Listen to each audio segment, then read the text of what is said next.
जम्मू काश्मीर राज्यातील पहलगाम येथील हिंदूंवरील भ्याड हल्ल्याचा जिल्हाधिकारी कार्यालयाच्या बाहेर निषेध करत जाहीर मागणी करण्यात आली। भारताचे एक राज्य असलेल्या जम्मू काश्मीर येथील पहलगाम भागामध्ये अतिरेक्यांनी पर्यटकांवर भ्याड हल्ला करून त्यांना ठार मारले आहे। खेदाची गोष्ट ही आहे की त्यांनी नाव आणि धर्म विचारून त्यांचे कपडे काढून त्यांची निर्गुण हत्या केली आहे। वास्तविक पाहता संपूर्ण भारतात अनेक जाती धर्माचे लोक गुण्यागोविंदाने नांदत असताना जम्मू काश्मीरच्या भागात या हत्या करण्यात आल्या। अतिरेक्यांना कोणताच धर्म नसतो असे सांगणाऱ्या सर्वांनी हे लक्षात घ्यावे की धर्म विचारून हिंदू असलेल्याच पर्यटकांची हत्या करण्यात आली आहे। जात कोणती, पक्ष कोणता, संघटना कोणती, उपजात कोणती हे काहीही न पाहता फक्त धर्म विचारून आणि फक्त हिंदू आहे म्हणूनच या हत्या करण्यात आल्या आहेत। अतिरेकी पुन्हा त्यांच्या जुन्या आणि घाणेरड्या संस्कारांवर येऊन हिंदूंची हत्या करत आहेत। 30 हिंदूंची हत्या झाली असून अनेक पर्यटक जखमी झाले आहेत।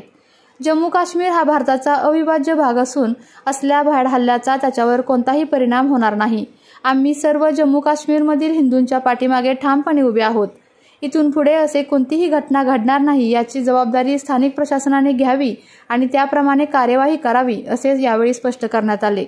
याबाबत जिल्हाधिकाऱ्यांना निवेदन देऊन सर्व अतिरेक्यांना जागेवर गोळ्या घालाव्यात, जे शिल्लक राहतील त्यांना जाहीर फाशी दिली जावी। त्याचप्रमाणे हिंदूंनी निशस्त्र राहून चालणार नाही, त्यांनीही हातात शस्त्र घ्यायला हवीत अशी मागणी करण्यात आली। सर्व हिंदूंनी जातपात विसरून एकत्र राहिले पाहिजे। एक है तो सेफ है हा नारा या ठिकाणी देण्यात आला। सकल हिंदू समाजातर्फे या निवेदनाच्या प्रति निषेध व्यक्त करण्यासाठी आणि कारवाईसाठी माननीय राष्ट्रपती, पंतप्रधान, गृहमंत्री, संरक्षण मंत्री, भारत सरकार यांच्याकडे पाठवण्यात आले आहेत।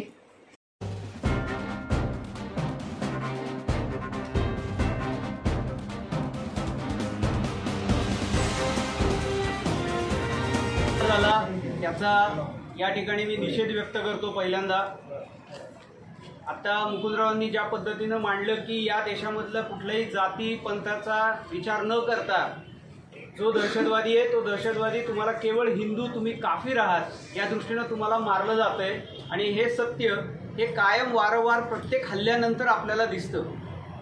गेल्या 1947 पासून काश्मीरचा जो विषय आहे तो सगळा पक्षांनी, आंतरराष्ट्रीय काही याच्यामधलं जे काही देश आहेत की जे देश या सगळा हा प्रश्न चिघळत ठेवण्याचं काम एका अर्थाने यांनी केलेलं आहे।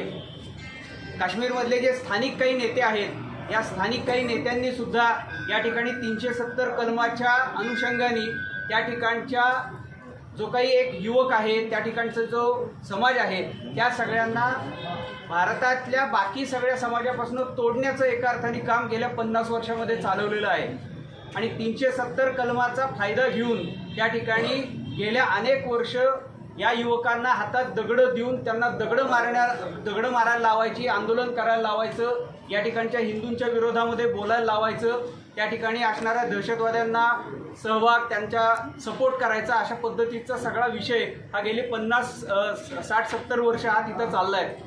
21 साली जेव्हा 370व कलम आपल्या केंद्र सरकारच्या प्रयत्नांनी तिथनं हटलं त्यानंतर आपल्या सगळ्यांना माहिती आहे की काश्मीरमधली परिस्थिती पूर्ण बदलली।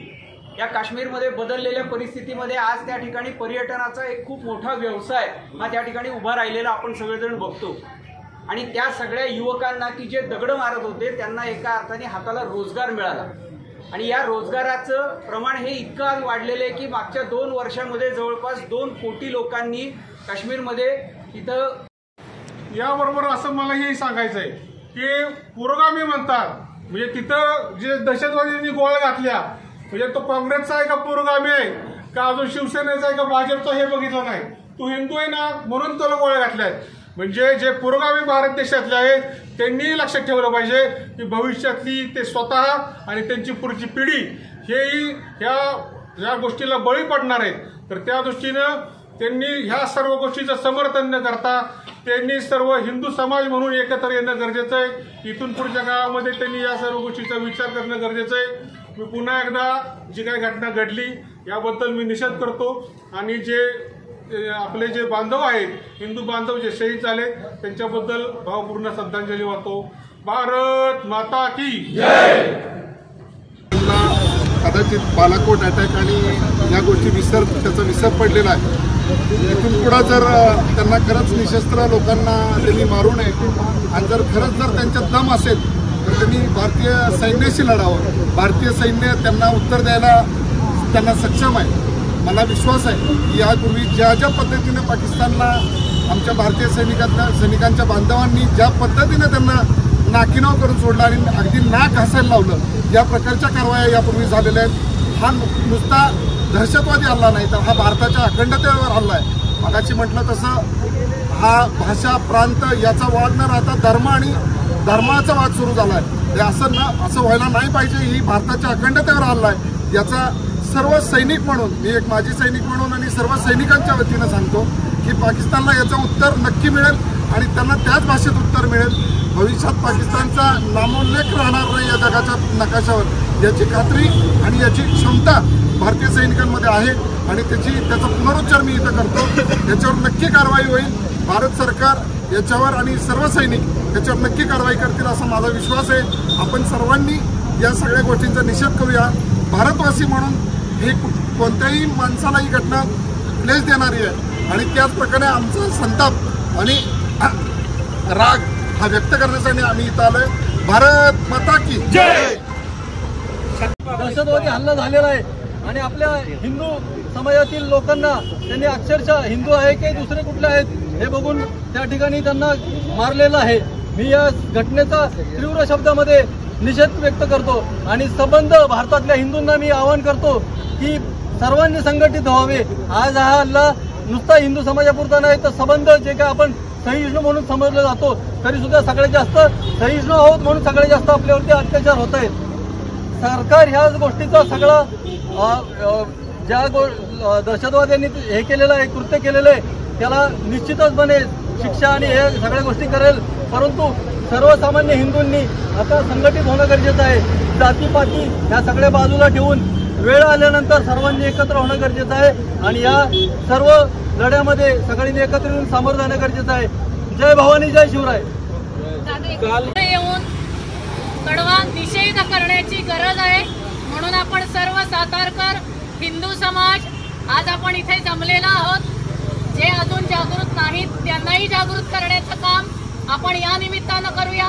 कारण उद्या हे परिस्थिती आपल्यापर्यंत यायला वेळ लागणार नाही म्हणून आपणही जागे राहूयात, इतरांना जागे करूयात. पुन्हा एकदा संस्कृत भारती, राष्ट्र सैनिक समिती अशा सर्व संघटनांच्या माध्यमातून या हल्ल्याचा मी तीव्र निषेध करते.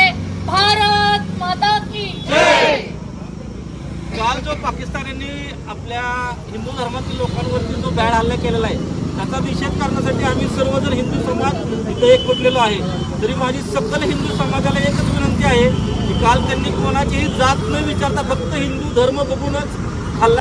आपल्या तालुक्यातील जिल्ह्यातील बातम्या सर्वप्रथम पाहण्यासाठी आजच सातारा न्यूजला YouTube चॅनलवर सबस्क्राईब करा, लाईक करा, शेअर करा आणि बेल आयकॉन प्रेस करायला विसरू नका.